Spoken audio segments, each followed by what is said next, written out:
dear friends, community leaders, other clergy, and panelists. I am Haigo Shagan, co-chair of the Responsibility 2015 conference, and on behalf of my co-chair, Khachik Muradian, and the organizing committee, I'm honored and very pleased to welcome you and to open Responsibility 2015.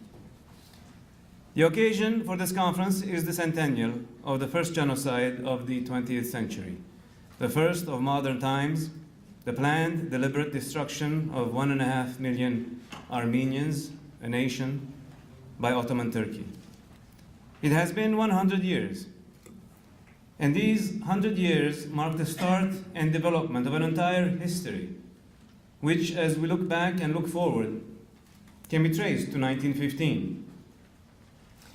It is certainly the start of a horrible chapter in human history, of inhumanity, of holocausts, and of other mass killings and genocides. We have witnessed the Jewish Holocaust, whose perpetrators directly referenced the Armenian Genocide. There have been Cambodia, Rwanda, Bosnia, Darfur. 1915 is also the source of an entire field of scholarly research, genocide studies, with academic centers now, institutes, programs, and chairs, and renowned scholars who have advanced our understanding of the Armenian and other genocides. It is the start of international conventions asserting human dignity, freedom, and human rights, codified in treaties and agreements between nations. Well-known ones include the UN Convention on the Prevention and Punishment of the Crime of Genocide, or more recently, for example, the African Charter on Human and People's Rights. It is part of movements of advocacy and activism for human rights and freedoms that today forms a powerful global voice and force, sometimes organized, such as with Human Rights Watch or R2P, sometimes less so, as in the uprisings in Libya and Egypt that has drawn thousands into solidarity for justice. 1915 is the start of international mechanisms to punish and to hold perpetrators answerable to standards of international criminal accountability that lead to international and regional litigation, domestic prosecutions, reparations, and which now extend to third-party states, transnational corporations, and non-state actors. The International Criminal Court is one such mechanism, and we have been pursuing every avenue available to us through these means to force accountability and reparations upon Turkey. It is, finally, importantly, the start of the idea that there is no peace without justice.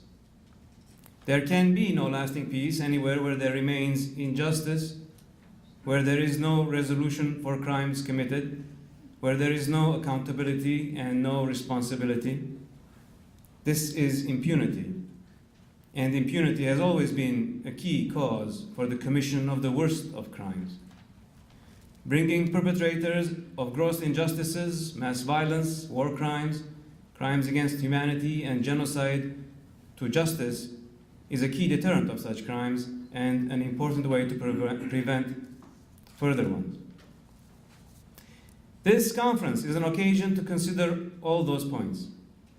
As we look forward, 100 years hence, this is a landmark moment. We have with us an incredible group of panelists, discussants, and speakers, leading scholars, writers, artists, activists, jurists, foundation leaders, and policy leaders that have joined us literally from around the world. And we have panels that discuss various aspects of our history and the history of others. We have discussions on responsibility, criminal accountability, denial, reparations, activism, solidarity, policy, and art, among many others. Tomorrow at lunch, we have a fantastic gathering of authors who will discuss their books and sign copies as well. You can meet and hear Geoffrey Robertson, Chris Boajalian, Rashid Avanesian, Eric Boosian, Scout Tufankjian, Guillaume Perrier, Laure Marchand, Matthew Karanyan, and Dana Walrath. And tomorrow evening is our gala reception. to which have been invited many well-known political and cultural personalities committed to the struggle for human rights. Please join us for both. You have an opportunity this weekend to learn of the latest in research on the Armenian Genocide, broadly conceived, to become active in our struggle for justice and reparations, to build connections and bring others in solidarity to our cause.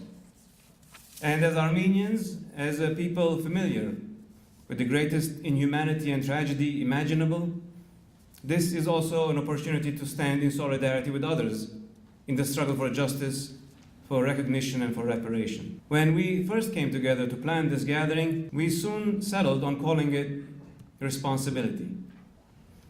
When you think of all that this conference will touch on, it is clear that responsibility is a fundamental idea that binds it all together.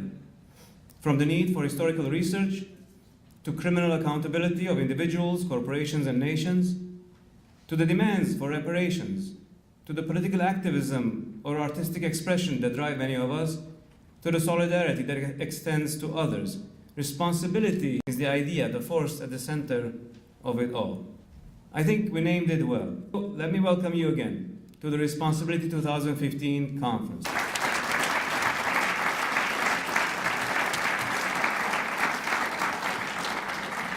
Thank you. It is my pleasure now to pass the podium to our Master of Ceremonies, Antranik Kasparian. I'm very happy to see all of you here today. The assembled gathering represents a wide cross-section of the Armenian American community, as well as accomplished members of the human rights community, academia, decision makers and opinion makers in various corridors in the US and internationally. As Heike said, we have a very rich weekend program assembled for you. If you've looked at the programs on your seats, you know that this is not an ordinary, If you've seen the programs, then you know. This is not an ordinary conference, and it is not really an Armenian, quote-unquote, conference. Part of the purpose here is to take the Armenian genocide out of its enclosures so that it is not simply an Armenian issue, but part of a broader discourse on human rights, gender, cultural expression, and other places where power and identity intersect. That is where the Armenian genocide properly belongs and where it's properly discussed. We have here a distinguished lineup, headed, of course, by our keynote speaker, the distinguished Geoffrey Robertson. We're very delighted, Mr. Robertson, to have you here with us this evening. Before we hear Mr. Robertson's keynote address, I would like to introduce our other panelists. Discussant Hannibal Travis will open the program.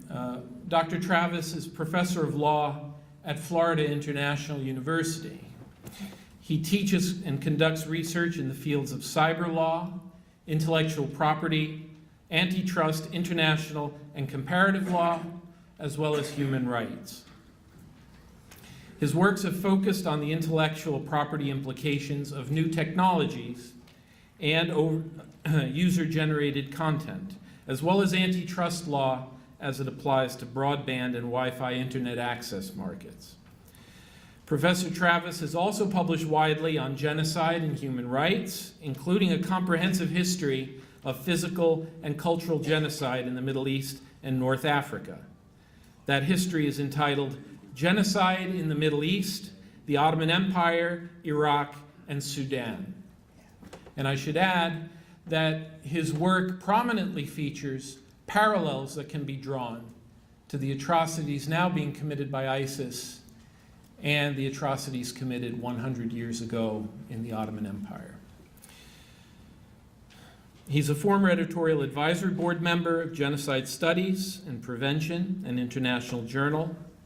He's also a current editorial advisory board member of Genocide Studies International. We're very delighted to have him today. Please join me in welcoming Hannibal Travis.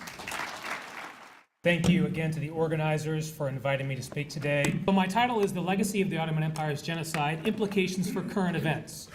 And my theme is, number one, are there echoes of what happened in 1915 and more broadly between 1914 and 1924 in current events today? And is there an issue of a failure to make amends for mass violence in the past being connected to or threatening a repetition, as Professor Israel Charney, among others, have noted repeatedly in their work? And part of my observations or arguments in this field is that instead of demanding that Turkey recognize the Armenian Genocide and isolating it diplomatically until it does so, like Austria under Georg Haider, Turkey has been held up as a model for other countries, I believe unpersuasively and with so far disastrous results.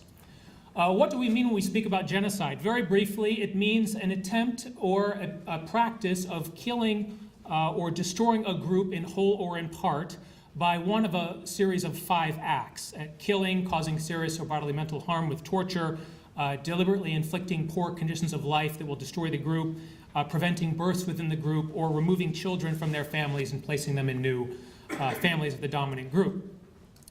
It raises the question, what is then an intent to destroy the group?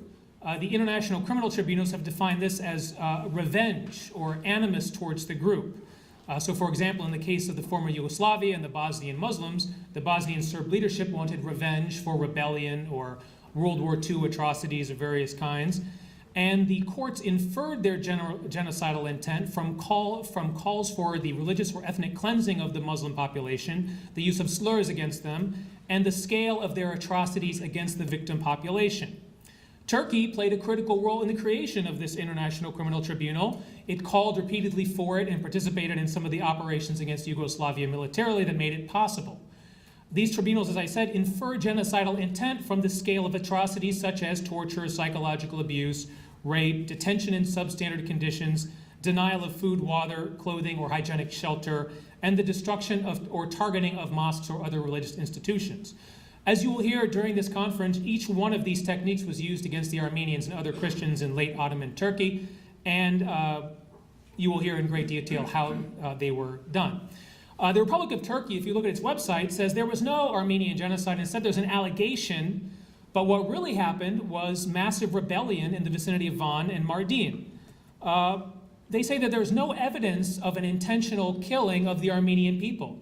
However, if you look at the memoirs of the Ottoman statesmen and their Turkish nationalist counterparts, most of them admit to at least 600,000 Armenian deaths during the deportations and massacres during the war. And these include Jamal Pasha, Talat Pasha, members of the ruling triumvirate of the Young Turk Party, Mustafa Kemal and Rauf Orbey of the nationalist regime. The Ottoman Gazette estimated 800,000 Armenian deaths, and Mustafa Kemal was famously quoted as saying that millions of our Christians have been ruthlessly deported from their homes and massacred by the Young Turk regime. The Ottoman Director General for the Settlement of Refugees, quote unquote, said that only 10% of those deported survived, and huge numbers of people were, of course, subject to the deportation order, as you will hear. No Armenians were left in Diyarbakir, the entire area, according to Rashid Bey, who was in charge of the area.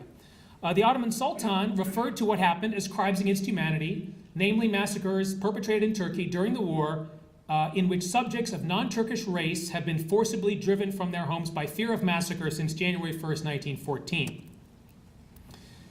Looking again at the issue of rebellion in Van and Mardin, here's what the American ambassador Henry Morgenthau had to say about it. A campaign of race extermination is in progress under a pretext of reprisal against rebellion. That's July 16, 1915. What did the other ambassadors have to say? Both ambassadors, Metternich of the German Empire and Morgenthau of the United States, said something to the effect that the uprising in Van was provoked through acts of oppression of the Armenian inhabitants by the Turkish officials and soldiery. The revolution, so quote unquote, began by when the Armenians wanted to save their women's honor and their own lives after the Turks, by massacring thousands of their neighbors, had shown them what awaited them. According to the American military mission in Armenia, known as the Harbord Mission, the massacres and deportations were organized in the spring of 1915. Numbers of Armenians were murdered by savage Kurds, which is his words. Of the female refugees, 40% were infected by some form of venereal disease after having been raped during the deportation process. Surely no faith had ever been cherished at greater cost than the Armenian faith in Turkey, the report concluded. There were no secret supplies of arms found in Mardin during frequent searches carried out by the Ottomans, according to an officer on special duty in Mardin in 1919. And even if the Armenian treason, quote unquote, could be proved, the Chaldeans and Assyrians were not parties to it, but they were killed anyway. The British report on what happened, published in 1916, called The Treatment of Armenians in the Ottoman Empire, said that the process was this. First they killed the men, then they took the women, those who had not escaped yet, and carried them away, and finally they plundered and burned the villages. The German ambassador reported back to Berlin that the interior minister of the Ottoman Empire told the German embassy that the indigenous Christians would be thoroughly cleansed under the cover of the war. The German diplomatic traffic went on to say that the deportees were led through bands of Kurds, which killed the men and carried away the women. The Kurds and the Turkish gendarmes cut the heads off the men, and many women and children were taken away. So here is an example of an echo of Islamic State activity in Iraq and Syria, and soon to be Nigeria and Libya. Armenian deportee convoys were completely robbed, and women and children were kidnapped by local Arabs, Circassians, and Kurds in Ras al Ain. Girls and young women were enslaved in Kurdish villages, and boy children were often stolen from their parents. That's Article 2E of the Genocide Convention, stealing children from their parents. The Armenians and the Assyrians are the indigenous peoples of the Mideast in comparison to the Arabs and the Kurds. The Arab conquest took place in the 7th and 8th century of the first millennium of the Common Era, and the Turkish conquest of Armenia in the early centuries of the second millennium of the Common Era. These communities have a continuity with the pre-invasion societies, and they're trying to preserve their ancestral territories and their cultural patterns in the face of pressure to abandon them. The ancestral territories can be seen here. I mean, they range from, of course, the Van area and Erzurum and present-day Armenia down to Mosul and Ras al Ain, Al-Qamishli in Syria. Raphael Lemkin regarded the massacre of the Armenians as an example of the destruction of entire nations. He was writing in 1946. Nevertheless, Turkey is being held up as a model for other nations, even though its Christian population has been decreased by more than 95%. Armenians and Assyrians are actually a lower portion of the Turkish population today than Jews are of the German population, meaning that there are fewer of them remaining. And also, if you compare them to Tutsis are a much larger proportion of the Rwandan population than Armenians and Assyrians are of the Turkish population today. Sir James Bryce's theory of what happened in the Ottoman Empire was that the history of the Turk for the past century has been a long series of massacres. 1822 against the Greeks, in 1890s against the Armenians, and again in the 1810s against the Armenians and Assyrians. They wanted a Turkey that would be all Muslim and not spoilt by the Christians, and Turkey today is more than 99% Muslim. Turkey is a model even though the churches, such as the Armenian churches, one of which is figured here, have been destroyed in the numbers of 3,000 or more. Only a couple dozen are still operating, and more than 2,000 have been destroyed or converted to other uses. These are the ruins of Van, according to a documentary film. Assyrian churches similarly lie in ruins. People have gone through Hakkari and taken pictures of them. This one from Koçanis. People living in sort of mud huts today in eastern Turkey, undeveloped land. The land is covered with landmines. They warn you, don't cross beyond a certain point or you might hit a landmine. That's today, not 1919 or some other time. You cannot have a Christian name in Turkey. It's illegal to have an Armenian or Syriac name in many cases. You have to have a Turkish or possibly a Kurdish name. Otherwise, they say you have a foreign name. It's illegal. The names of the places have been changed. The cities and the towns, of course, were changed in the 1930s.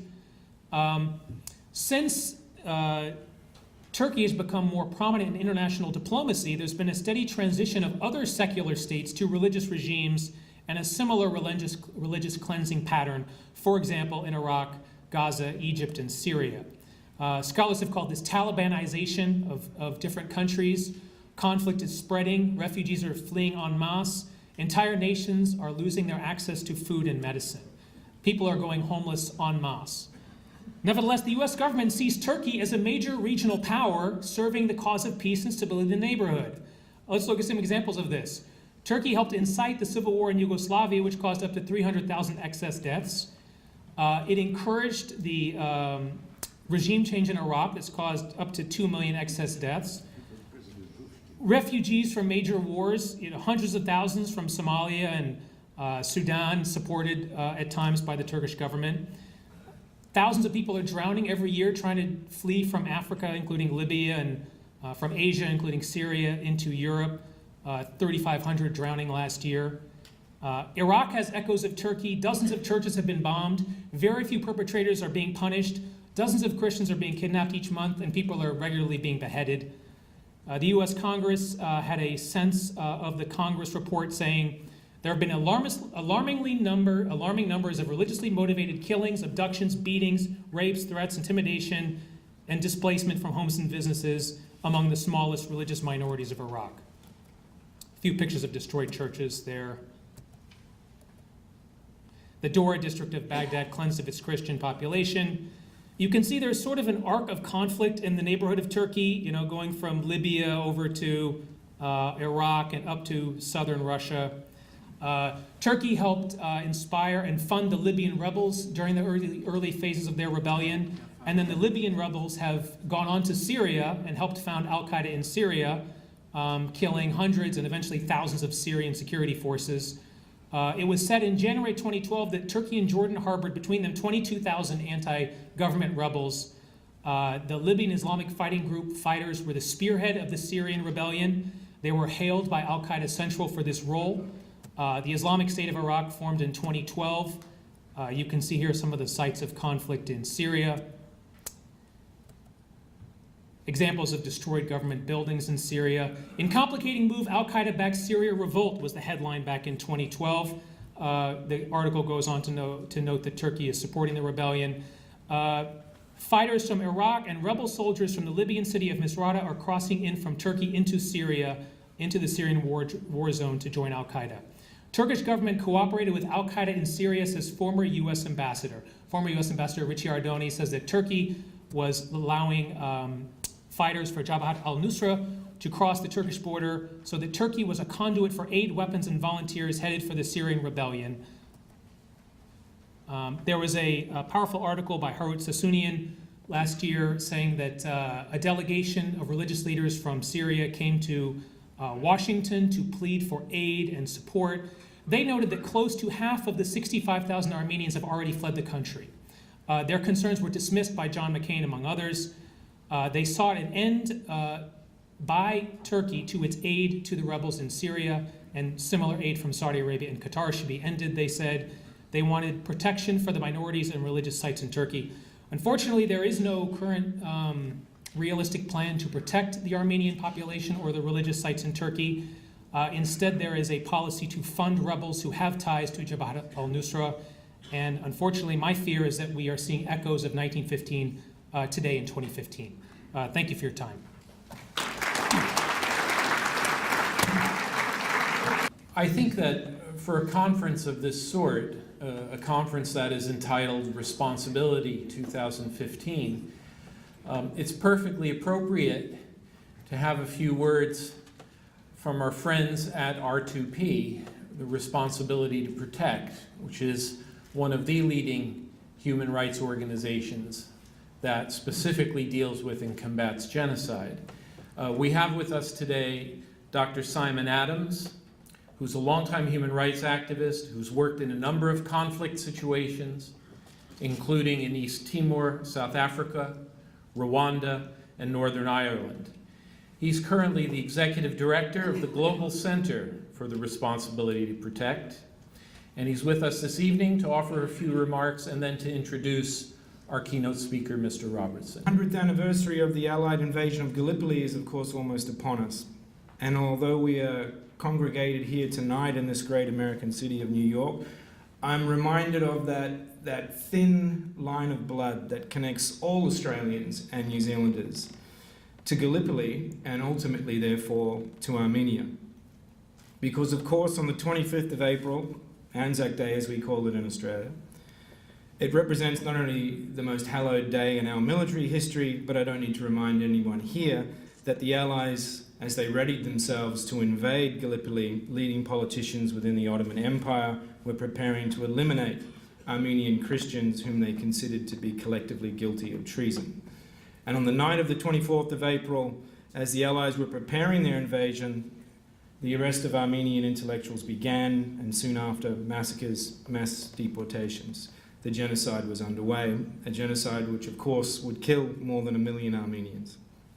24 years later, in August 1939, as another world war approached, Adolf Hitler famously and notoriously said, "Who, after all, speaks today of the annihilation of the Armenians?"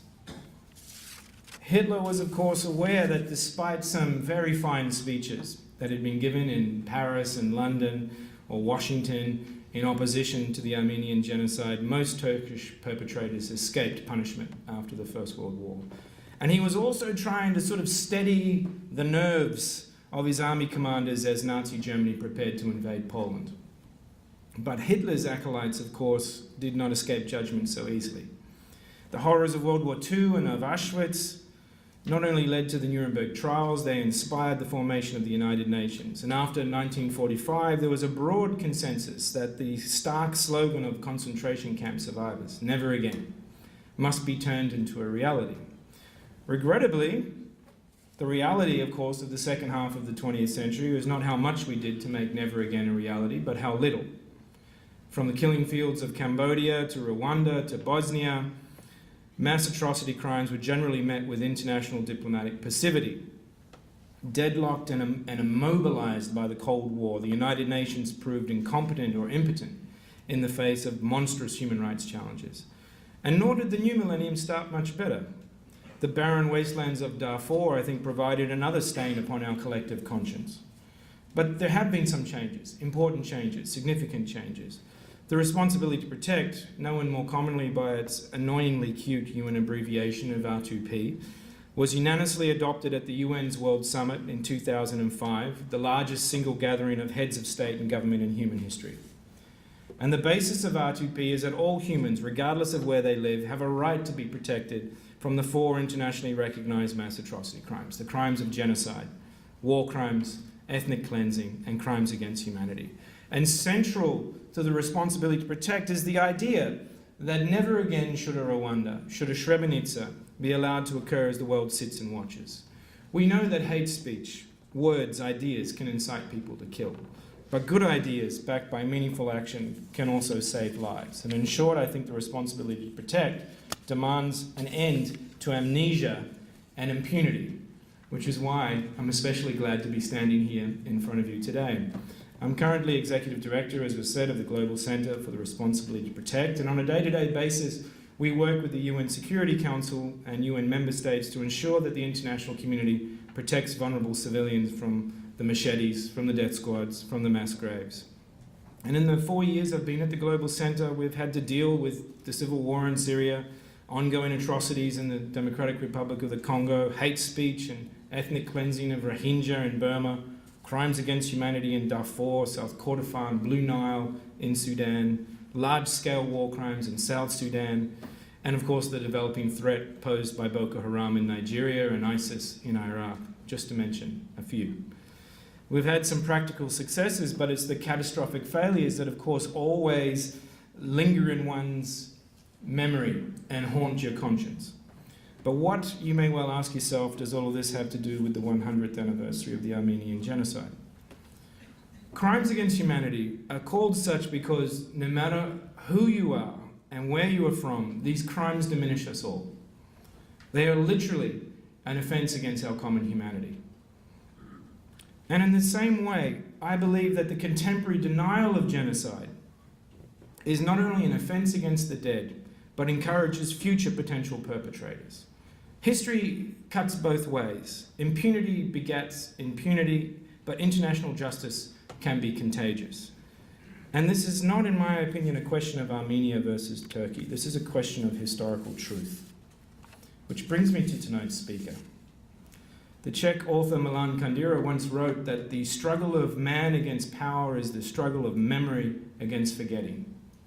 And I think it's fair to say that Geoffrey has spent his life and dedicated his immense intellectual talents to winning the battle of memory against forgetting. He is without doubt one of the most successful and inspiring human rights lawyers alive today. He has been a counsel in many landmark cases in constitutional, criminal and media law in the courts of Britain and the Commonwealth. He makes frequent appearances in the European Court of Human Rights. Almost all his cases are historic, but they include helping to prosecute General Pinochet of Chile, and helping to defend Julian Assange of WikiLeaks and Salman Rushdie, to just mention a few. He's also served as a UN appeal judge at its War Crimes Court in Sierra Leone. He's the author of several groundbreaking books. These include Crimes Against Humanity, The Struggle for Global Justice, published by Penguin, and a memoir, The Justice Game, which has sold over 100,000 copies. I actually just bought one on Amazon today, so it's 100,001, I'm happy to report, Geoffrey. My favourite of his books is actually one of the lesser-known ones, The Tyrannicide Brief, the story of how Oliver Cromwell's lawyers produced the first trial of a head of state, that of Charles I, and it traces the career of the courageous radical barrister who devised a way to end the impunity of sovereigns who declare war on their own people. And you can see why I'm particularly interested in that book. He's also the founder of the Doty Street Chambers, the UK's leading human rights practice. He is here tonight in part because of his latest book, An Inconvenient Genocide, which is a devastating critique of the use and the abuse of history by those who would deny the reality of the Armenian Genocide 100 years ago. And of course, Geoffrey and Amal Clooney recently represented Armenia at the European Court of Human Rights. He's an implacable enemy of denialism and a champion of human rights. And for a man who needs no introduction, I've already given a very lengthy one. So without any further ado, let us release Geoffrey from his chair, bring him to the lectern. Ladies and gentlemen, the indomitable and indelible Geoffrey Robertson.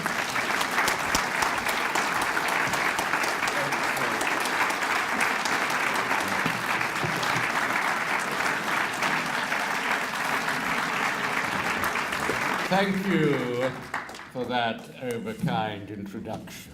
On the 22nd of August, 1939, when Adolf Hitler summoned his generals to his villa at Obersalzberg a few days before they were to attack Poland, he made a shocking and brutal speech that you've been reminded of tonight. He urged them to show no mercy, because who now remembers the annihilation of the Armenians?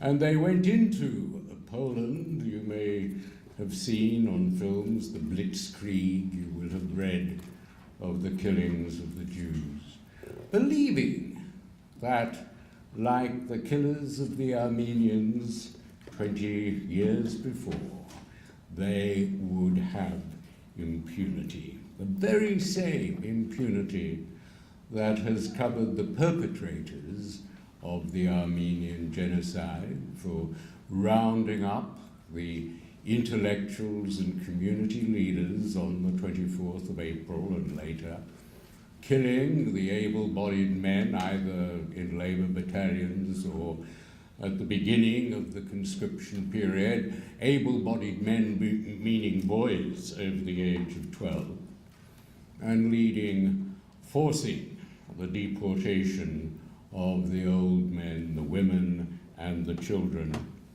They may not have used gas ovens like the Nazis, but they used death squads and starvation and typhus and concentration camps in places we've only heard of today because they're occupied by ISIS, places beyond Aleppo. And they tried to destroy Armenians as Christians. Many of them were killed to cries of Allah Akbar, but eliminate the Armenian problem, the Armenian question, as Talat, the main perpetrator, put it to Morgan Powell, the American ambassador. And they passed laws. We have the best evidence. We've got the laws that they passed in 1915. First, the deportation laws to force the Armenians, all those in Western Armenia near the Russian border, out of their homes and their lands and their churches. And then we have the appropriation laws that were passed later to ensure that they would never come back to those homes and lands and churches because they were occupied or destroyed. And they were called, in one of the great euphemisms of genocide, it was called the law of abandoned property. Property was not abandoned. They were forced out and forced to their death.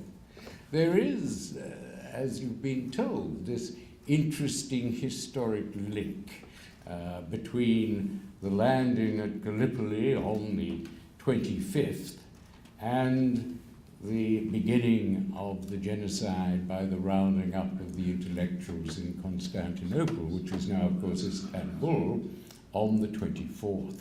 On the 24th, my relative, grand-uncle, was huddling in a boat, a British-Australian boat, about to land at Gallipoli the next day. He did land. I don't think he lasted more than 24 hours. He was shot in Sniper's Alley by a Turkish soldier. And I asked myself, and I wrote the book because I asked myself this question: what do we owe to those who were killed in war, like my granduncle, and those who were killed under cover of war in a war crime? My uncle, Piper Bill Robertson, who played the bagpipes, had volunteered to fight, and he was killed lawfully by a Turkish soldier defending his own land. And I don't think that we owe him any special mourning a century on, other than a sadness at the futility of war and perhaps an anger at the politicians of the period, those stiff-necked and stupid political leaders who took their countries to war and refused for 4 years to have a peace agreement despite the massive carnage. But the million or so Armenians who died as a result of those massacres and deportation were in any view victims of a crime against humanity. So should they be remembered a century on just as victims of war, like my granduncle? Or do they have a special claim on our memory and on our thinking of how to avoid such atrocities in future? Of course, this has become a hot political topic. Here in America, Barack Obama in 2008, as he was campaigning to be president, said, I quote, "The Armenian genocide is a widely documented fact supported by an overwhelming body of historical evidence. The facts are undeniable. Elect me as president and I will recognize the Armenian genocide." As you know, he reneged. He refers to it. He doesn't use the G word as president. He refers to it every 24th of April as Medjugorje, the Armenian word that means a great catastrophe to Armenians, but nothing to most Americans. He does say, somewhat elliptically, quote, "I've already said what my opinion is on what happened in 1915. It has not changed."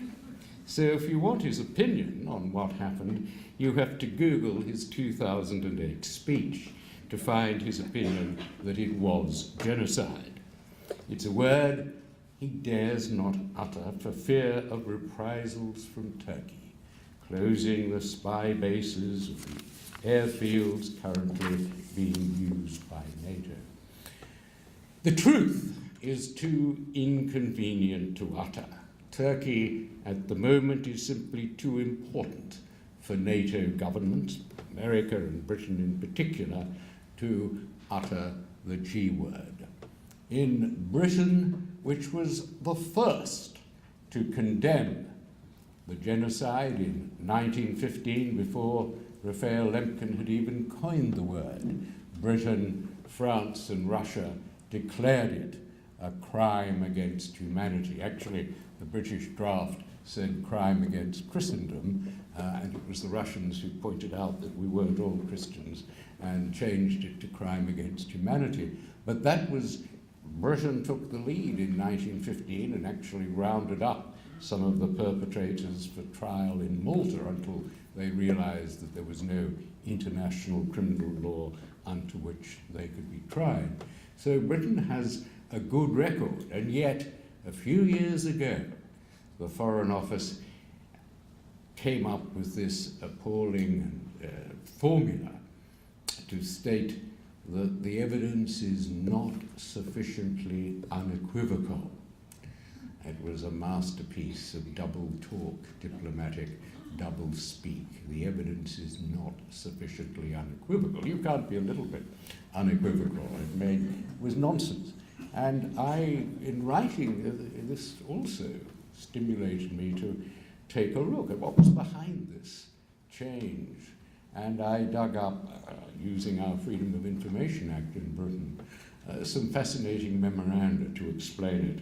The memoranda said Turkey is neuralgic, which is a very good word, neuralgic, exactly what it is, on this subject.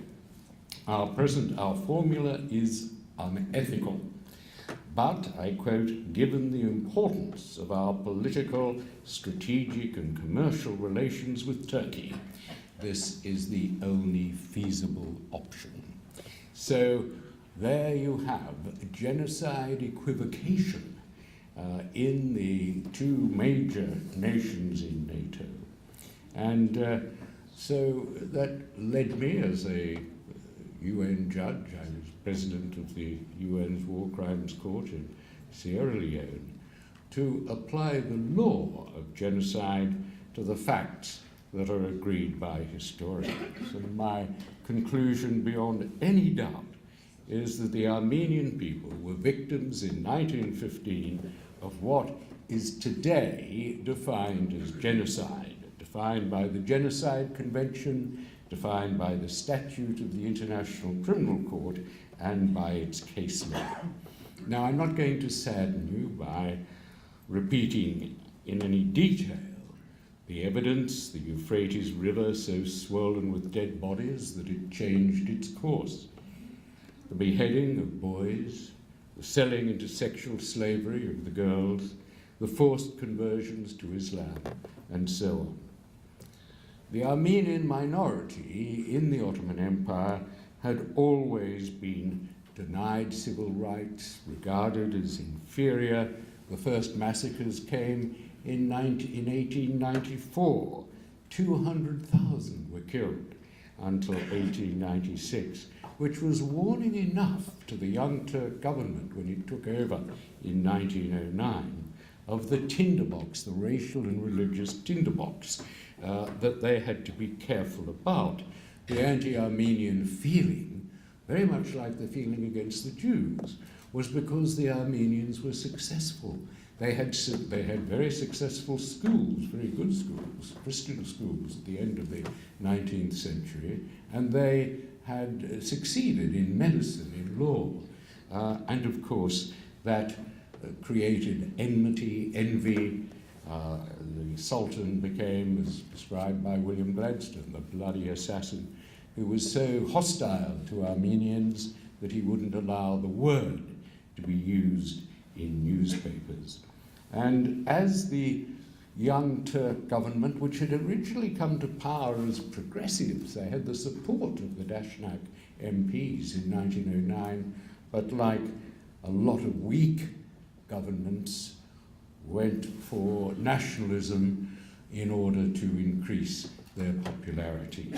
They developed a Turkification program in which Turks were regarded as racially superior. They demeaned the Greeks, the Armenians, and the Syrians as the Armenians they called tubercular microbes on the body politic. They changed the street names from Christian to Muslim names, and the name Armenian was banned from companies and couldn't be used in the companies or associations, and they refused to allow Armenian, the language, to be taught in schools. And even at the outset of war, they decided to declare war against the Allies and on the side of Germany, very opportunistically. They didn't believe in particularly in it, but they hoped, they believed that the Germans would win. That was their assessment in 1914, and so they entered the war on the side of the Germans. But when they got their tame imam to issue a fatwa, and he did, against all Christians, he had to add a codicil to it saying excluding Germans.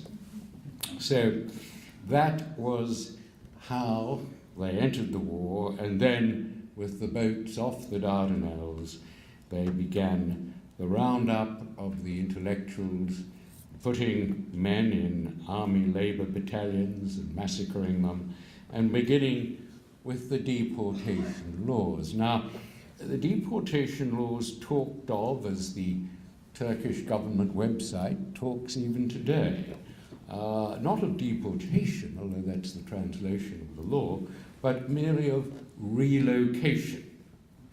Relocation to the Syrian desert en route. The majority of them died en route from no medicine, lack of food, or marauding bands of Kurds, and or they died in the concentration camps beyond Aleppo from typhus and dysentery. And then came the laws that expropriated their property as abandoned, which was another euphemism for confiscation. And it's very interesting to compare the Adolf Eichmann's minute of the Wannsee Conference, which was, as it were, the blueprint for this destruction of the Jews, and the language that's used even today on the Turkish government website. This idea, they talked of the evacuation of the Jews to the east because of wartime necessity, just as the Young Turk government talked of relocating the Armenians because of wartime necessity. As both governments knew, they were being transported. The Armenians, mainly on foot, transported to their deaths. So in the use of these genocide euphemisms, it really was pioneered by the Young Turks and their German government advisors. The evidence of the government's genocidal intentions comes from many sources. Most compellingly from their allies, the Germans. The consuls in Constantinople reported regularly to Berlin that Talat and the Young Turks were bent on extinguishing the race. They were very worried that Germany would be complicit in what the Allies were calling a crime against humanity.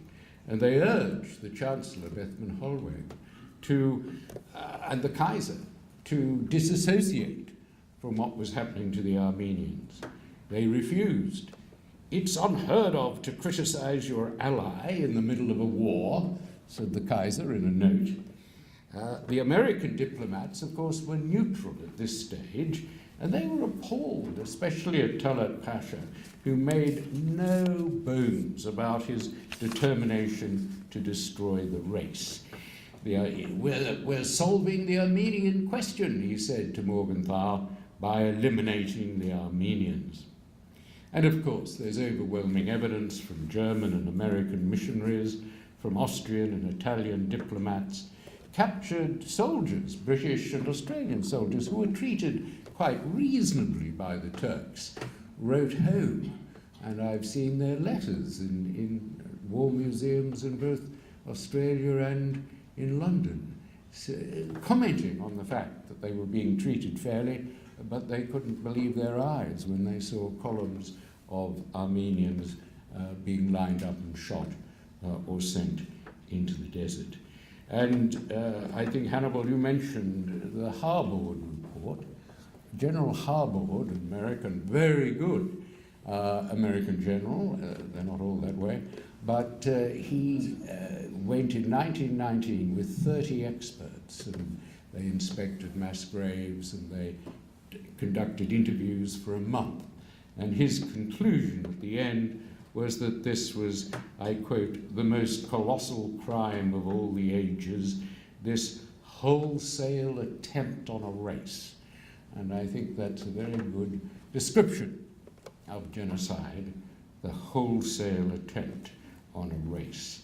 And that's genocide in my book, and it's genocide, of course, in the mind of Raphael Lemkin, the brilliant Polish law professor who coined the word and the concept. He was very bothered by the fact that there was no international criminal law at this point that would allow perpetrators to be punished.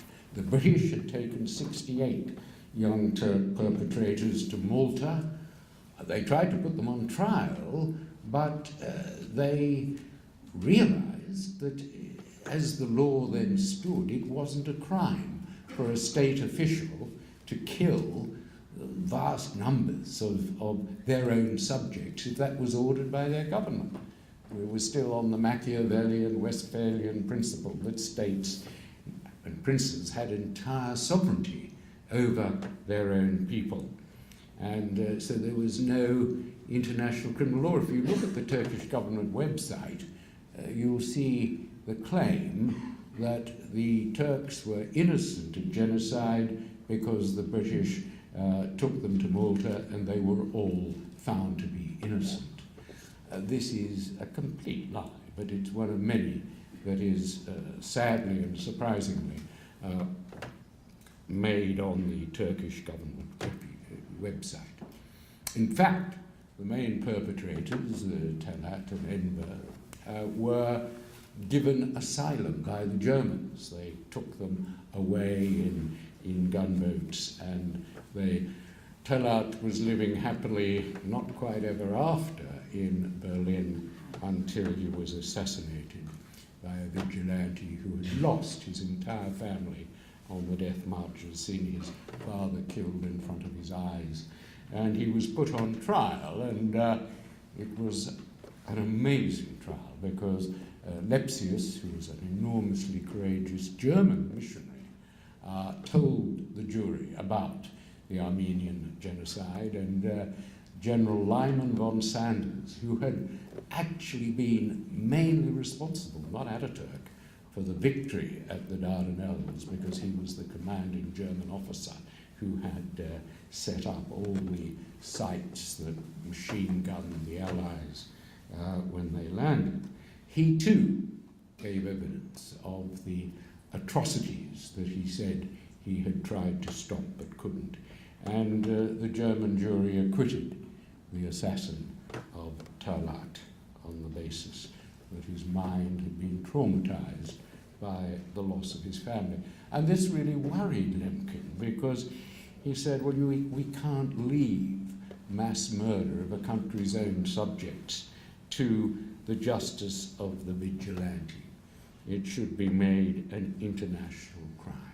And he went right back to the destruction of Carthage, and he looked at the way racial and religious hatreds have fanned massacres. And of course it was said by the Pope that the Armenian genocide is the first genocide of the 20th century.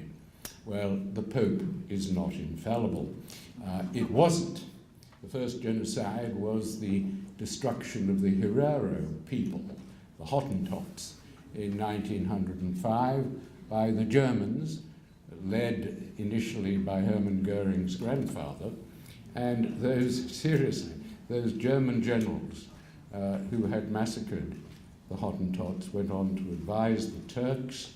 German complicity is one of very interesting areas that hasn't fully been explored, and then went on to play an important part in Hitler's army. So Lemkin had always used the Armenian genocide as the latest and the worst example of the need for an international criminal law, and of course, eventually, there was an even worse example, the Nazi genocide, and it was he in 1944 who coined the word genocide as the worst of all crimes against humanity, and it became of course, the Genocide Convention was passed in 1948, and the American government, in its address to the International Court of Justice in 1951, described the Armenian Genocide as a classic example of genocide. The Genocide Convention is very important, not least because America has ratified it. The ratification came with Ronald Reagan in 1986. There's an interesting story, some of you may remember, that Ronald Reagan was going ill-advisedly to Bitburg Cemetery, where there were SS graves.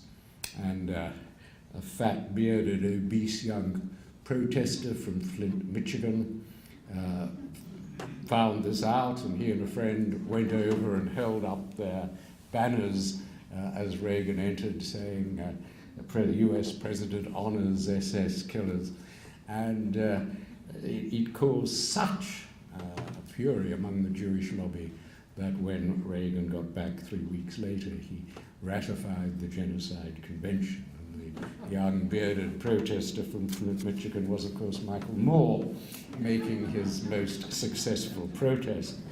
But so it is important to understand that under the Genocide Convention, you don't have to kill the whole race to be guilty of genocide. President Erdogan keeps saying, well, it couldn't have been genocide because there are still Armenians living in Turkey. That is entirely wrong. You have to be out to kill, I think, a significant proportion. Sometimes the ICJ suggests it's a substantial proportion. But in a very important decision, the International Court of Justice ruled that the killings at Srebrenica were genocide. 7,000 Muslim men and boys were killed, 18,000 women and children deported, and that was amounted to genocide. And indeed, the Genocide Convention says that genocide is committed by deliberately inflicting on the racial or religious group conditions of life calculated to bring about its physical destruction in whole or in part. And that is exactly what happened to the Armenians in 1915. But why does Turkey dispute it? Well, Turkey says, leaving aside President Erdogan's ignorant comment about there still being Armenians in Turkey, it says, well,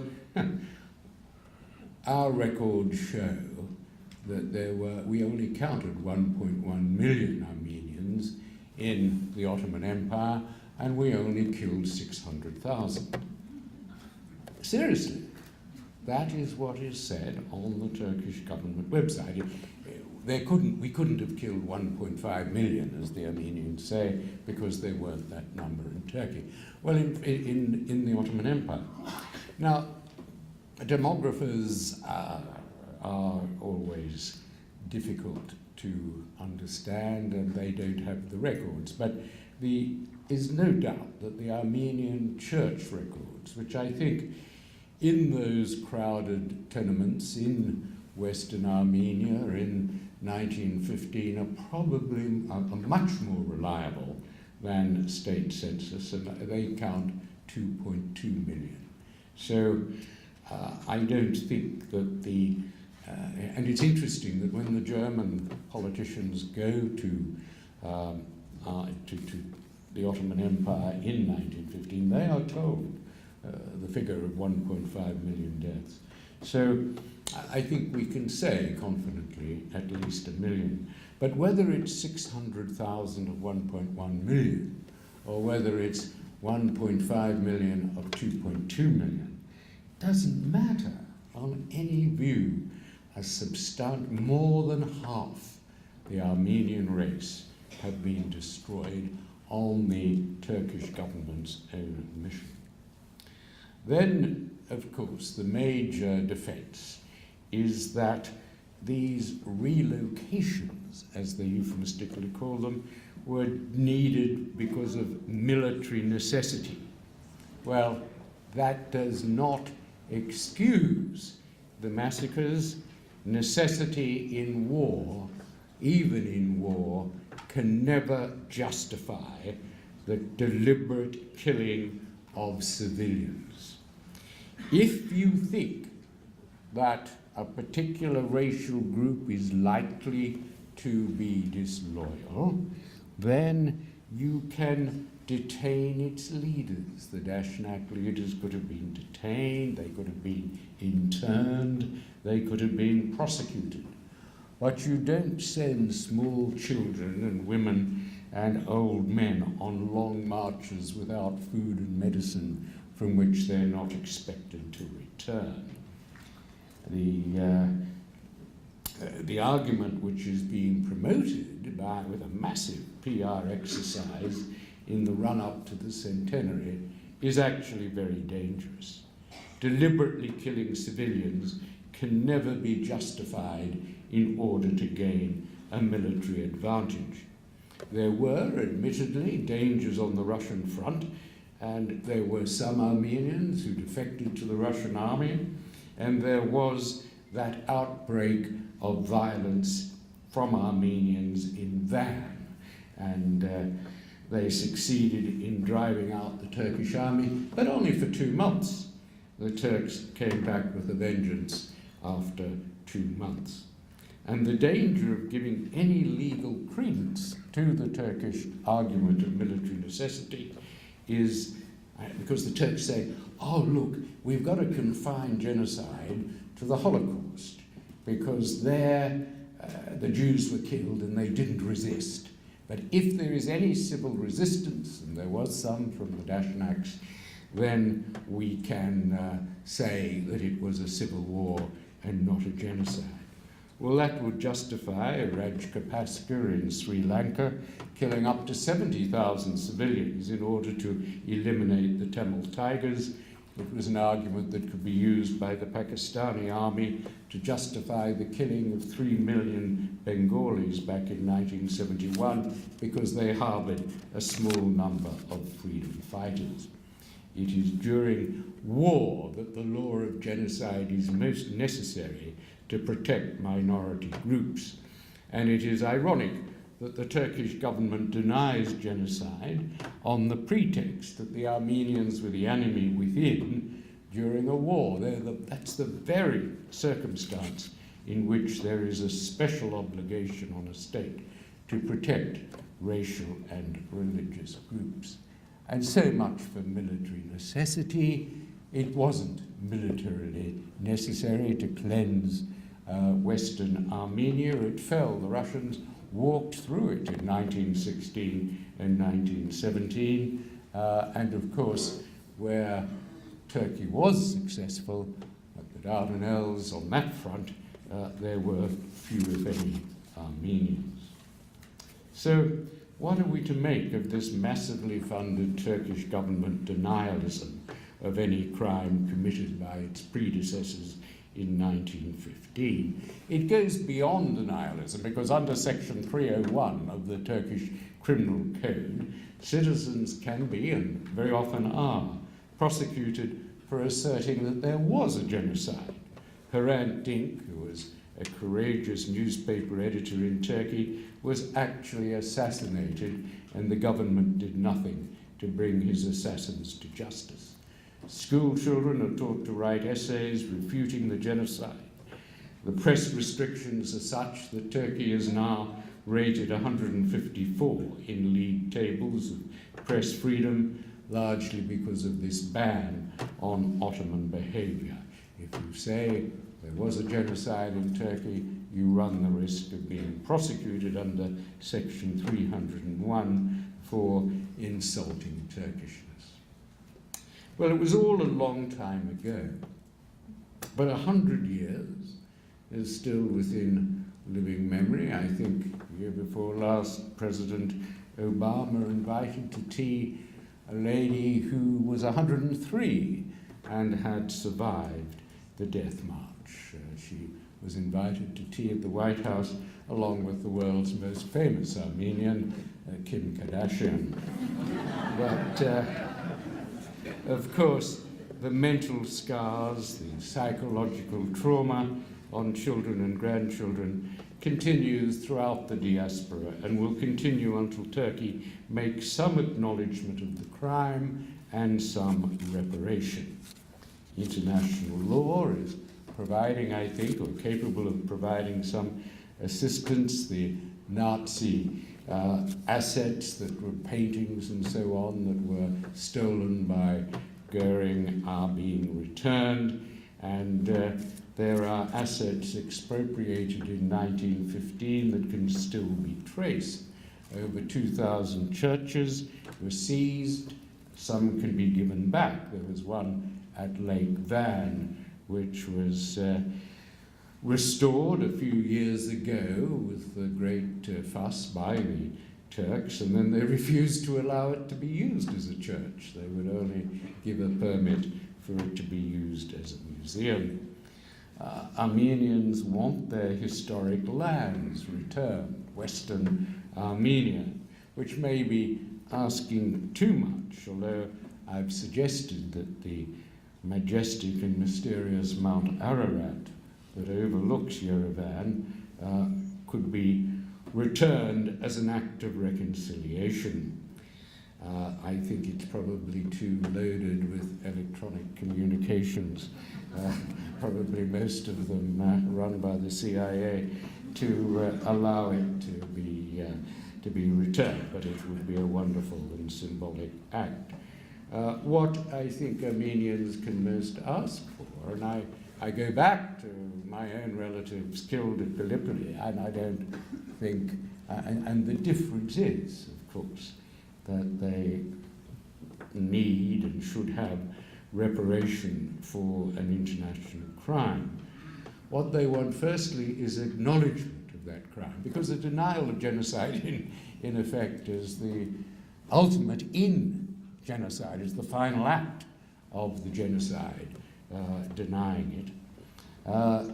Even if Turkey were to choke on the G word, there must, from President Erdogan on the 24th of April, be an acceptance that the Ottoman Empire committed a crime against humanity. What the Turks have done, it's very interesting. They have, I've been surprised up to a point that they haven't sought to argue against the force of the law set out in my book. They haven't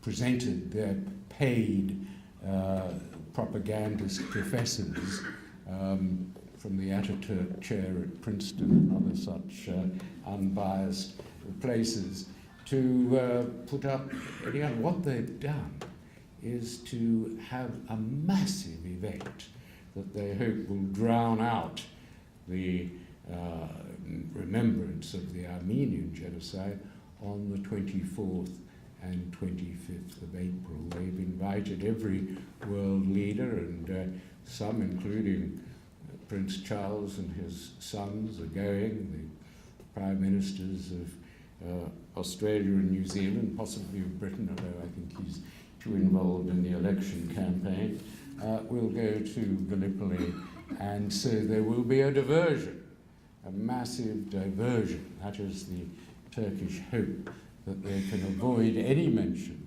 of the Armenian Genocide because they will have this massive diversionary ceremony at Gallipoli. They always had their remembrance of Gallipoli on the 18th of March, which is when they started fortifying the Dardanelles. But for this year, they've moved it to the 24th of April in the hope that of drowning out the noise from Yerevan. But what should happen is a recognition by President Erdogan of at least a crime against humanity, genocide, of course, being the worst. And there's no conceivable legal argument that what happened, the massacres and deportations, did not amount to that. And Turkey must drop its outrageous claim that the 1915 events did not amount to genocide and amounted to nothing at all, as if military necessity can justify the marching of hundreds of thousands, whether it's 600,000 or 800,000, as the Turks accept, of civilians to their death. That this is a war crime of utmost gravity was confirmed by the American military courts and the Australian military courts, which convicted Japanese generals for the death marches in the Philippines. Their victims, of course, were soldiers who were prisoners of war. That to subject civilians to the same treatment is a crime that military necessity can never justify, any more than it could justify General Mladic's destruction of Muslims in Srebrenica on the ground of strategic advantage for his army and its cause. Genocide, because it's the worst crime against humanity, calls for special study of its causes and special precautions against its recurrence. There are lessons to be learnt from the way that the new and seemingly progressive Young Turk government decided to solidify its support behind the banner of racial superiority, and how this in turn led intellectual theorists to demonize and dehumanize minorities from other races. First, they came for the Greeks, and they killed some of them, but there was a country they could deport them to, namely Greece. Then they came for the Armenians and killed most of them, and then they came for the Assyrians and killed about 290,000 out of 600,000. Genocide scholarship, looking closely, analysing these events, serves a valuable purpose by identifying patterns that recur in the build-up to behaviour in which formerly happy neighbours can be incited to hack each other to death and to renounce the very notion of neighbourhood as a living space which human beings of different creeds and colours can amicably occupy. Within living memory, murderous race hatred has been inflicted on the Hindus and Bengalis of Bangladesh, on the Tutsis in Rwanda, the Muslims of Bosnia-Herzegovina, the Tamils of Sri Lanka, the Chechens in Russia, the Mayans in Guatemala, the Chinese in Indonesia, the Darfurians in Sudan, and on other victim groups, including the Coptic Christians and the Yazidi Christians being attacked by ISIS. The list is long and it will lengthen unless the world now remembers the Armenians and rejects the claim that their killing was no more than cruel necessity. Genocide deniers and genocide equivocators, the American government and the British government and the Australian government, will say on April the 24th this year that what happened on April the 24th and afterwards in 1915 was a tragedy. It was not a tragedy, it was a crime, the worst crime of all, the crime of genocide.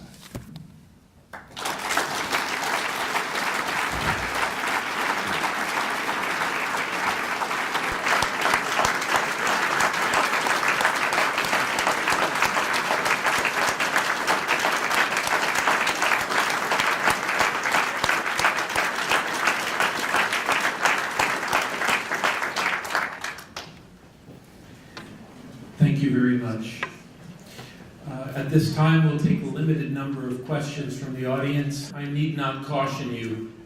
Dr. Robertson, you said that the government, Turkish government, did nothing to the killer of Quran King. You could not be more wrong. Hrant Dink's killer is in jail. Not only the killer is in jail, but his perpetrators are also taken to court for questioning. I don't really know if they are also in jail or not by now. Secondly, and he was from my hometown, I'm a Turkish American. It must be the prayer and wish of the Armenian friends here against the Turks. The ceiling came down on my head. I'm sorry for that, but do you have a question? No, I have no question. I simply wanted to correct Professor Robertson. Thank you. Well, I'll tell you about Hrant Dink because I know the case and you can look at the facts in the European Court judgment holding Turkey guilty of breaching Hrant Dink's right to freedom of speech. Hrant Dink was a courageous, enormously courageous Armenian Turk newspaper editor.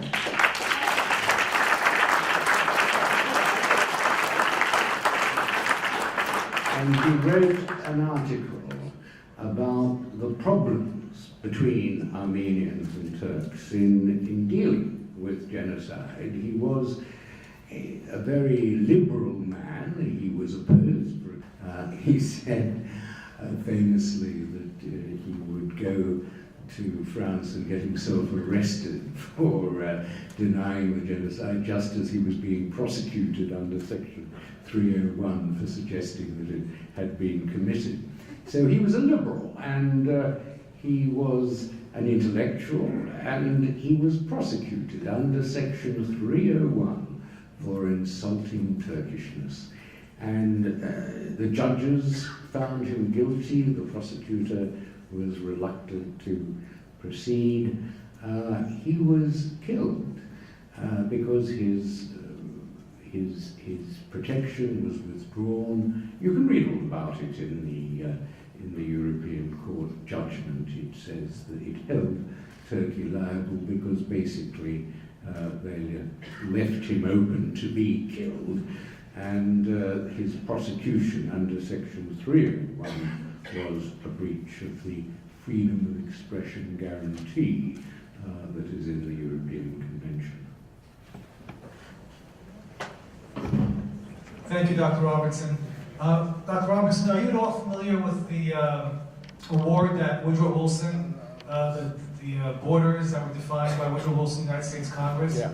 To what extent do you think that has been the standard? But in 1915, the Allies promised the Armenians that they would punish the Turks. It was a solemn promise for what they called a crime against humanity. And the British started to honor that promise by taking the 68 perpetrators they could find to Malta. What happened there was that the Russians lost interest because of the Bolshevik Revolution. The French saw commercial prospects in Turkey.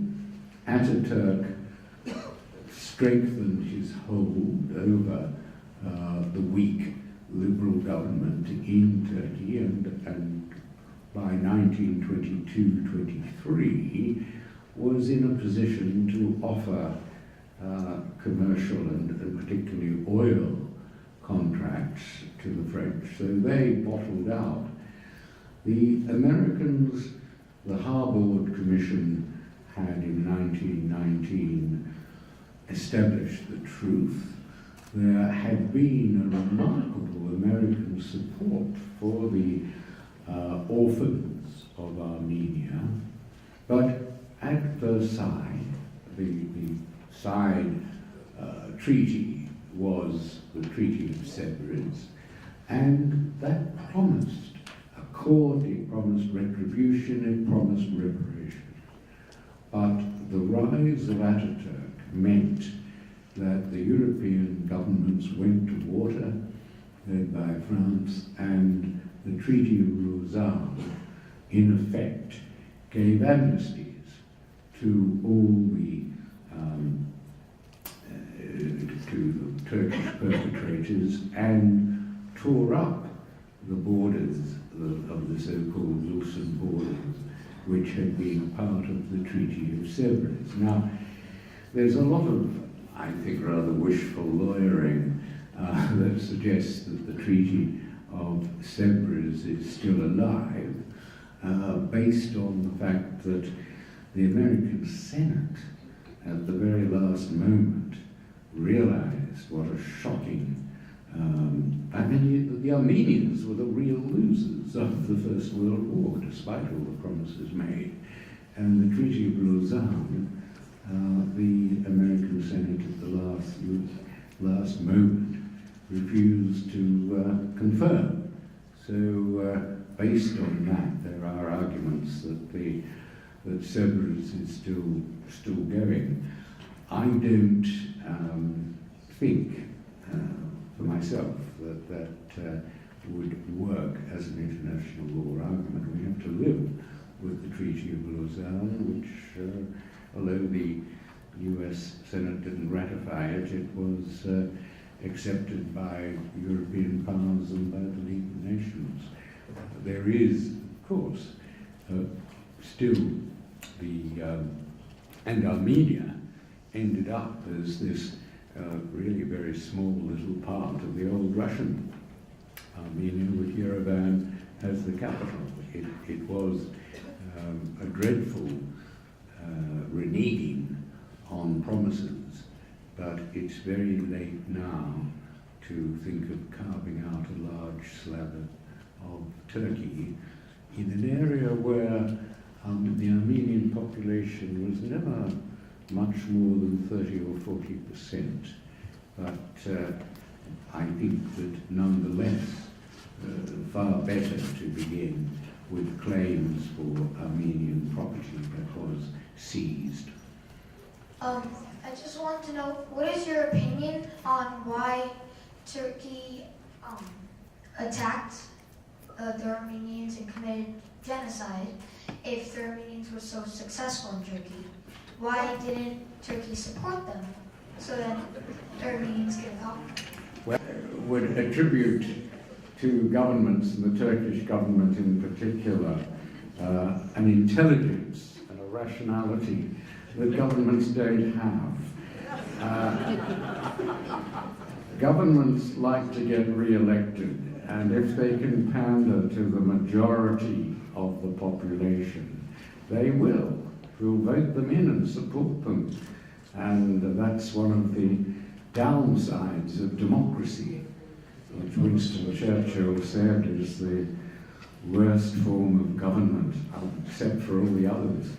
And I think that when people are successful and they come from a particular race, their neighbours start to feel a bit malicious about them, or that people of that race have got better schools, they get better education, and they become doctors and lawyers, and they make more money.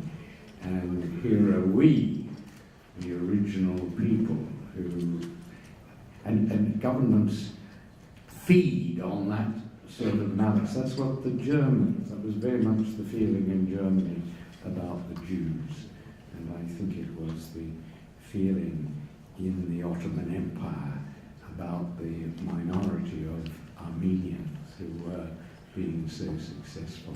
And of course, the Armenians weren't foreigners. We get it a lot in relation to refugees and people, but the Armenians had been in Armenia since 301 AD. They were the first Christians, actually. They were Christian before the Roman Empire turned Christian. They had a very long history there. But the Turks were in power. The Turks had the guns and the police and the army and the power, and they always had a sense that they were boss, they were somehow superior. And when the Young Turk government wanted to get votes and wanted support for the war, it was the poor, successful Armenians that got the result of all the envy and the malice. Will the Armenian public come to tie the events of the past to the same ideological tendencies that are ripping through the region today? Syriac Christians, also known as Armenians or Assyrians, lost many lives during the genocide. Having no nation to call our own, while having its social fabric and collective memory destroyed, we only have 100 years later been able to reflect and move forward. I've been to Rwanda. I've seen in 20 years how much they've moved on, and my great-grandparents lost 13 out of 15 in their family. And I just wanted to say plausible deniability is key to their strategy today as it was then. How can we all tear down that curtain? Thank you. If Perinçek today denied the Armenian genocide or declared the Armenian genocide as an international lie, would you have advised SAA, Swiss Armenian Association, to take Perinçek to the courts? Any other questions? That's all. I think we'll take those two. Can I exercise my right as a microphone holder to ask a question? I wanna. Us Armenians, we tend to always repeat a line that I feel like is overused. We say that the world has to recognize the Armenian genocide in order to prevent future genocides from happening.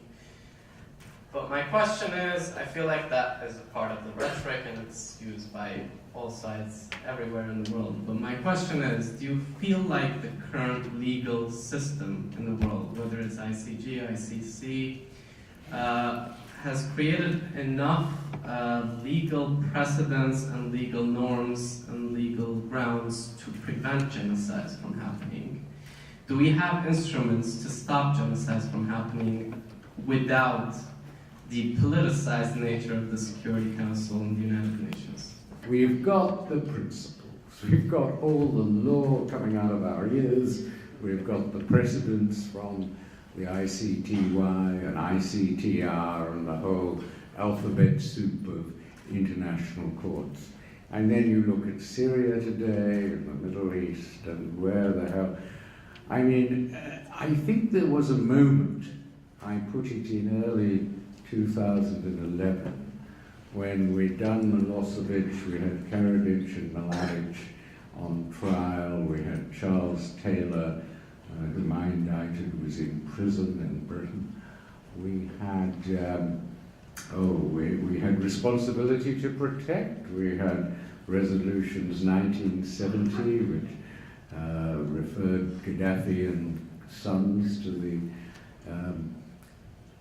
International Criminal Court prosecutor. We had 1973, resolution number 1973, which authorized NATO to use all necessary means to remove him. It seemed like responsibility to protect, it seemed like international legal system had an enforcement mechanism attached to it. I mean, that was the problem with all the good conventions that were passed in 1948 and afterwards, the Convention Against Torture, the Convention Against Apartheid, the Convention Against Racism, the Convention for Children, and so on.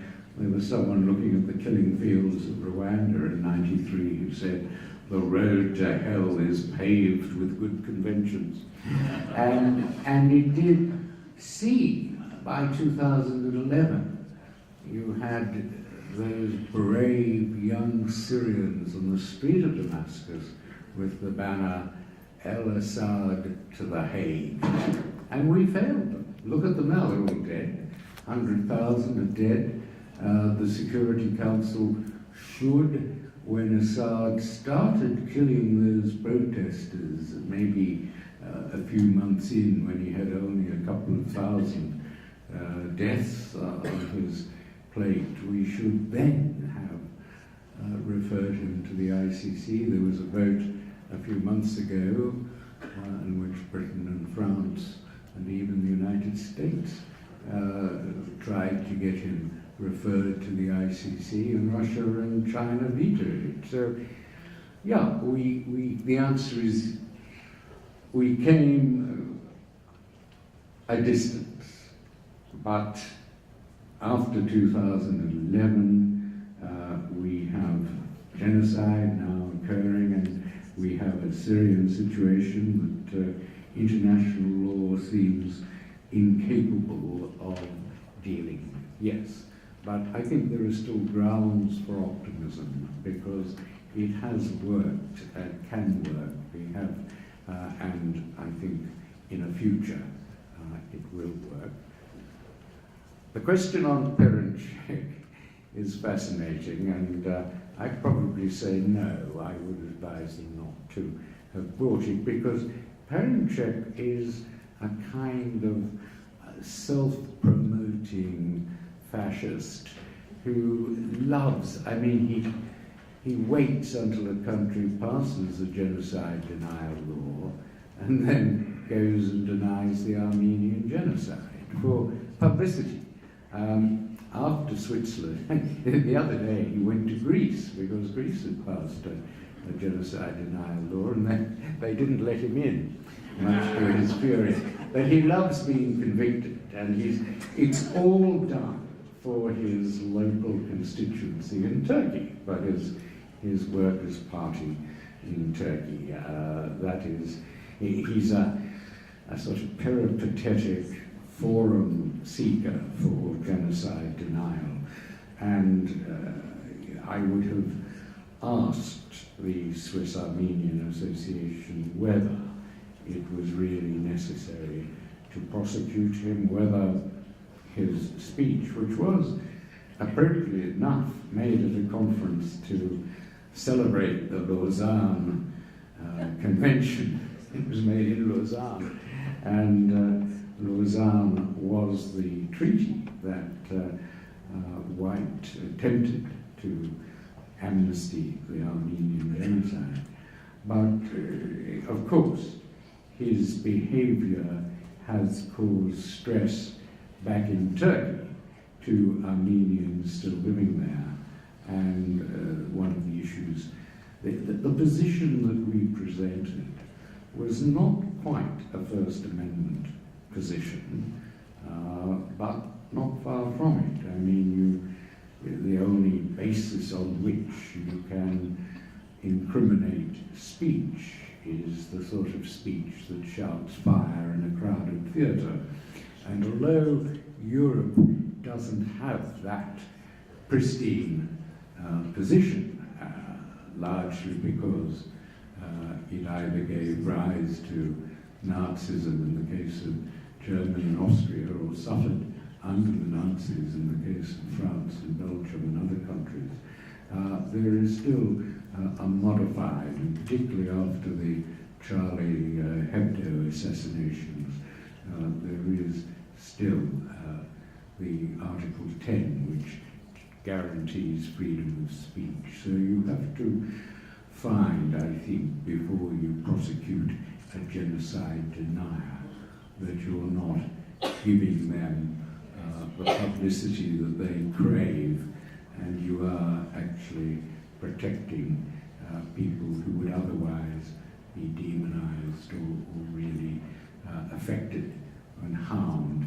by the speech. And finally, I think the question, can we move on? I think this is an appropriate question to ask. I was reading a book by a New Yorker woman, Armenian writer. That was then, this is now, a title like that, who went to Turkey, saw Hrant Dink before his assassination, pondered that question, and came to, I think, the two conclusions. First of all, that it is important to work towards reconciliation. Secondly, given the brainwashing almost that she encountered in Turkey, it is going to take a long time.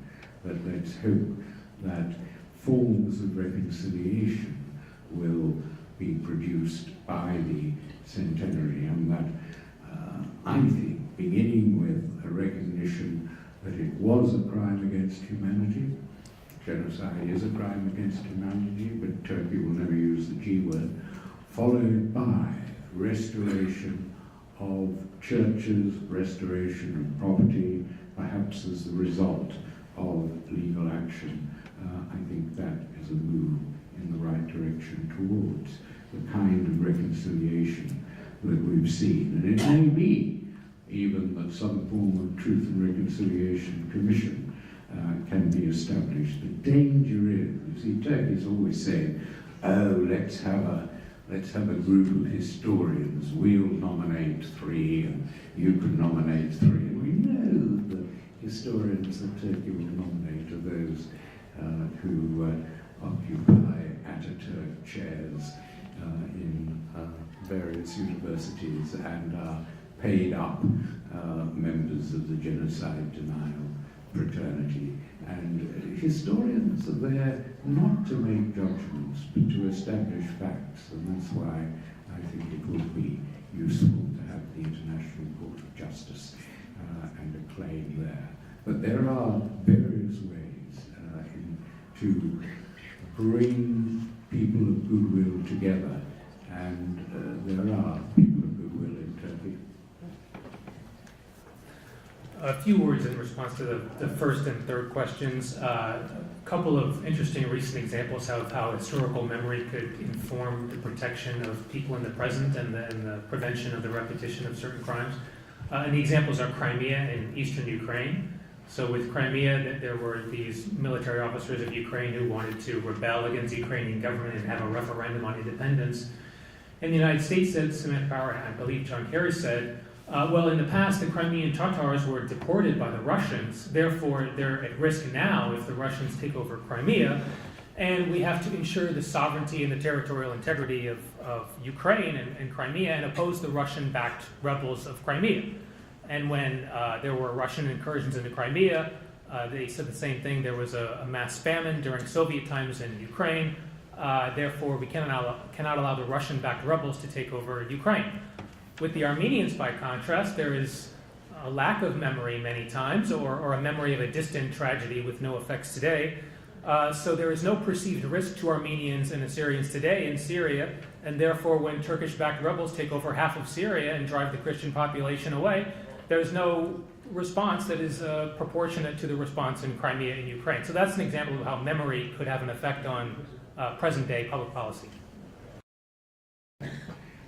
I think it is possible that reparations will be ordered by the European Court if and only if Armenian groups can identify property that was made the subject of forcible expropriation under the law of abandoned property or by the liquidation commissions in 1915 or 16. I think the church has been rather slack in because there are obviously all there's several thousand churches which are still standing and which could be the subject. And I think once court cases begin, I think that is perhaps the basis for a settlement.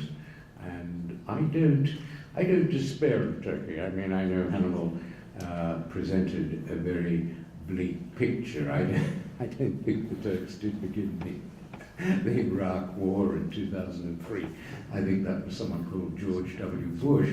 But I think that there are groups in Turkey. It was fascinating in the Perenchik case. We came across a number of Turkish human rights groups and so forth who were completely on our side and opposed to the mindless nationalism that was supporting Perenchik. So I do think that there is hope, ultimately, of a sensible settlement of lifting the border controls, which is so...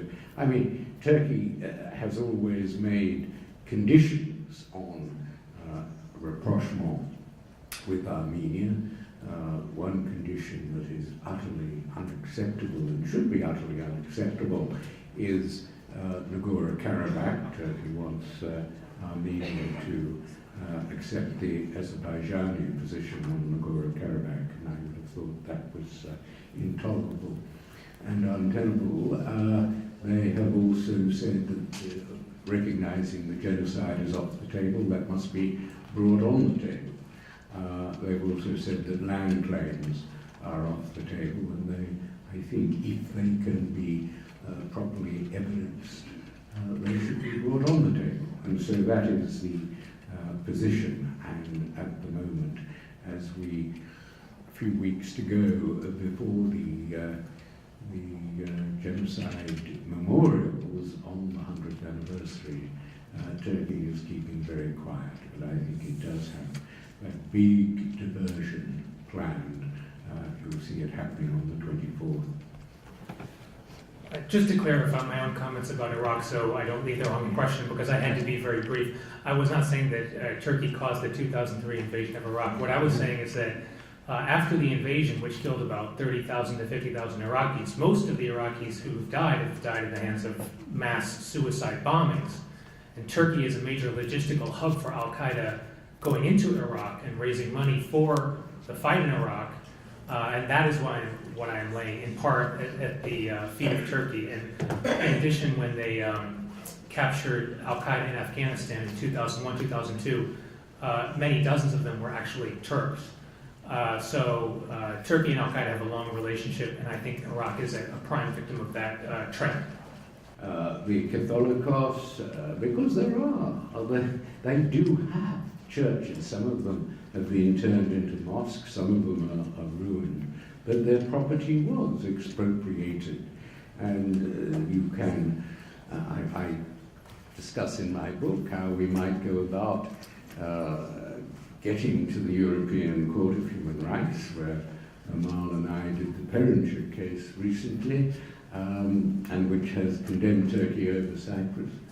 You would have to start your action, because you have to exhaust domestic remedies, in Turkey itself, which would take some brave lawyers, because the action itself might be seen as insulting Turkishness, and so infringe Section 301 of the Criminal Code. But in that case, you can leapfrog and go direct to Strasbourg, and because Turkey is part of the European system, the restoration, the claim for restoration of property, once you could show that you had that your relatives, your grandparents had a business or had had a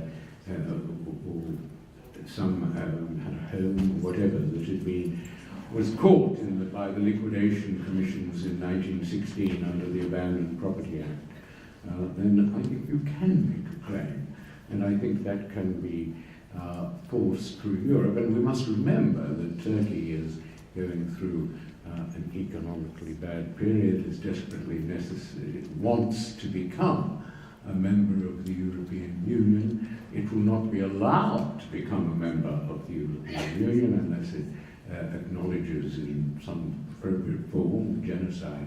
So there are possibilities there that I would urge the Armenians to take up. There are also a question of Article 9. I mentioned Article 9 of the Genocide Convention that enables cases to be brought before the International Court of Justice. And that there's recently been a decision a few weeks ago that Croatia was entitled to bring questions of genocide to the International Court of Justice. But I won't go on because I'm going to get very legalistic about that. And, I'm happy to talk to lawyers. But I think all I will say is that there are unexplored areas. I know in California you've done something on the insurance policies, which were actually mentioned in the Talat in his discussions with Morgenthau, boasted about how he wanted to get hold of all the insurance policies. And in California there were some settlements that were successful until the American government came in with a Turkey protective attempt to end. And I think that the courts decided in the end that this was a matter for foreign policy. So there are areas outside America where claims can be made. Other questions? Yes, in the back. Yes. Yes, with your hand raised. Could you shed some light into the fact as to who these Turks are that committed the genocide? Are they the Turks who came from Central Asia? Or are they the Turks who came from the Iberian Peninsula? I think that the Turks who predominantly ordered the genocide were the young Turks, the leaders, Talat Pasha, Enver Pasha, and so on, and their intellectual advisors, and it was their governors to whom they gave orders, very often oral orders, to ensure that the Armenians were being killed. A few governors refused, and they were replaced. There was one governor who was so excessive in carrying out that he was killing all the Christians he could find. And the Germans really got very upset at this, and there was a minor fight between them. It was the only time that Germans actually acted on their knowledge, this governor who'd gone overboard. But at a street level, if you like, and there's always, I think, a distinction to be made increasingly in international law, which can't cope with a lot of trials, but there is a distinction to be made between those who give the orders and those who carry them out. And I get the impression that many of the street level perpetrators, those who formed the killing squads, who killed the Labour battalions and who did some of the marauding against the columns of defenseless people, were in fact Turkish and Muslim refugees from the Balkans. The Balkans fell as part of the Ottoman Empire in 1913, and there was a great need for housing of these refugees, over 1 million of them from the Balkans, and they were the ones who tended to be put in the houses of the Armenians, the so-called abandoned property, and they've been accused of doing a lot of the street killing. Yes, the gentleman. Well, join me once again, Geoffrey Robertson, Cannibal Travis. Thank you very much. Thank you so much for this fascinating lecture. It was informative, it was eye-opening, but perhaps for me as Armenian, it was very emotional. I want to ask you perhaps the most obvious question. Why, 100 years later, Turkey still denies Armenian genocide? I think they are, as the British government secretly describes them, they are neuralgic, which is a good word for a kind of obsessive nervousness about being accused of genocide, even though it is not their government. It is the Ottoman government. Ataturk replaced the Young Turks, and Ataturk himself said it was a shameful act. And yet I think also the nervousness comes because they fear that an acceptance of genocide would lead to legal action, and they would have to disgorge some of the money. They made billions out of the Armenians, and I think they fear they would have to give some of them back. Arguably, Turkey is moving further right, becoming more conservative. Yes. Are you optimistic that, considering these conditions, it will ever even make steps towards recognition? I think the joker in the pack, if I can use that phrase, is Turkey's need to join the European Union. Its economic state is poor and getting poorer, it makes a lot of sense for it to become a member. It will not be allowed membership unless it makes some recompense for the genocide, firstly by acknowledging it.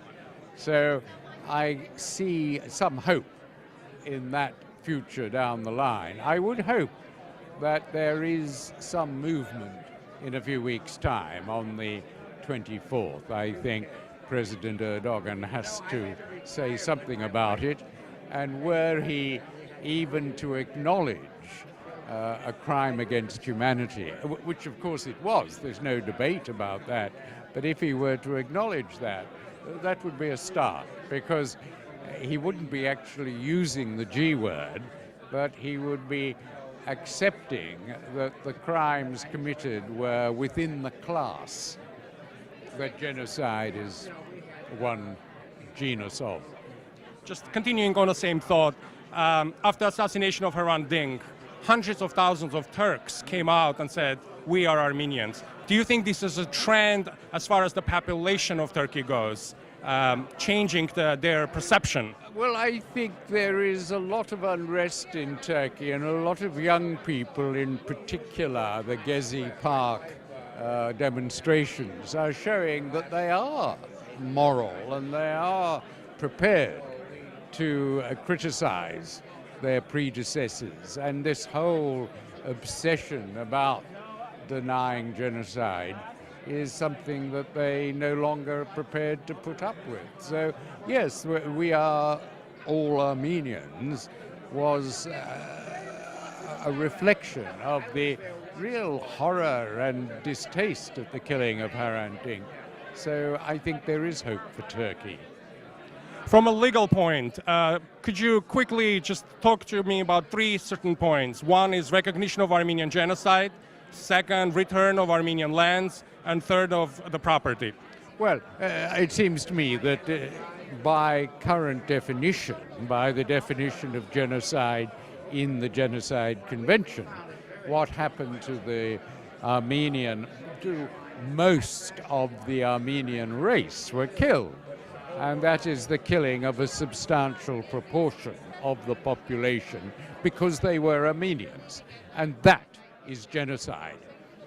The second question was... Land. Land. Perhaps the most complicated question. Yes, I think that those relatives, descendants of people who can trace their land that was expropriated in 1915 We'll have an argument. will have a good argument, and the churches too. I mean, there were over 2,000 churches. Many of them were destroyed, but some of them are still standing. And they, it seemed to me, they should start proceedings for their return. And money? Money, well, reparations in money terms are controversial. There was money given to a lot of the Jews as a result of actions that have been taken against Swiss banks and so on. And some of the victims' relatives refused to take it. They thought it was belittling. But I guess money is the settlement that most is most common. And money for Armenia, if it can be directed, if there is a trust that is made up of Turks and of Armenians that can put the money to good use, I think that may be one way forward. Two more questions. Barack Obama famously, as you said in your speech in 2008, flatly said that it's genocide. Today he's denying it. If the President of the United States changes his mind, are you optimistic that America will ever come on board on this? Well, the whole point is that he hasn't changed his mind. He still believes that it was genocide. He just dare not. Doesn't have the political power and will to push it forward. I think he doesn't have the... he's told that if he does say it, Turkey will no longer be an ally. and America at this moment needs Turkey as an ally. So he will not say it. It's as simple as that. It's realpolitik. And finally, we as Armenian diaspora, as Armenian community, what can we do to push this issue forward? Well, there are a number of ways. I think this kind of event, the centenary of the genocide, is worth commemorating on the basis that you can't go on denying genocide. Denial of genocide is, in a sense, the last act of genocide. So I think it's essential to bring Turkey at least to the recognition that what happened was a crime against humanity, and then we can start talking Turkey, as it were, about the appropriate ways of having a form of reparation, because although there were 6 million, 10 million killed in the First World War, 95% of them were killed in war legally. The Armenians were killed illegally, as there is civilians, women and children were marched to their death, and that's a crime. It's not a tragedy, it's a crime, and crimes need some form of justice. And finally, in your heart, are you optimistic that recognition will be achieved? Oh, I think so eventually. At least recognition that it was a crime against humanity, because Turkey can't rationally deny it. Thank you so much. In your presentation, you spoke about current involvement of Turkey in conflict both in Iraq and in Syria. Of course, Kasab is a case in point because we are speaking about Armenians, we are speaking about Armenian population that live there and in essence has been completely destroyed. Do you think, what's the level of involvement on Turkey in it, if there is any? There were reports at the time by television and in Congress that Islamic State fighters had crossed from Turkey into Syria and had attacked Kasab, so that they had been surrounded in Kasab and that the Armenians therefore had to flee. There were conflicting reports about the number of dead, and Turkey denied that anybody had entered from the Turkish side, but I think the evidence is pretty clear that there was entry from the Turkish side. As with Kobani, there was similar evidence. Given the fact that this horrific tragedy has been politicized, it's becoming a political theater, and especially the major powers are looking out for their own interest in respect of their relationship with Turkey. Are you optimistic that countries like the United States will ever recognize the existence of genocide? Well, the United States has already recognized the Armenian Genocide, in my view, in the brief to the World Court in 1951, the Eisenhower administration, the Carter administration, by the direct words of Jimmy Carter, printed, I think, in the Department of State Dispatch, the Reagan administration in a proclamation. So that, and then plus the writings of Ambassador Morgenthau and Consul Jackson from Aleppo and other American writers who didn't use the term genocide, but they described all the intention and acts that you need. So whether Congress adds another recognition on top of that, it may matter somewhat as political pressure on contemporary Turkey because it's more recent, but really there's nothing additional that you would need to persuade me or a reasonable scholar that there was an Armenian genocide from the perspective of the United States officials. Arguably, the Turkey is moving further right and becoming more conservative, given its government. That certainly does not help our cause. Are you optimistic that there will be a shift? And will there be any external pressures that can be applied to Turkey for that shift to happen? There are pressures in terms of human rights laws that would restrict trade if certain standards were not met, but these laws are often waived. So the president has the authority to waive many of these laws so that the pressure is not applied. Europe also has certain standards for being part of the Council of Europe or other organizations. So for example, when Austria elected a leader who wanted to minimize Nazi crimes, Austria was for a time suspended from participation in the European Union. Severe.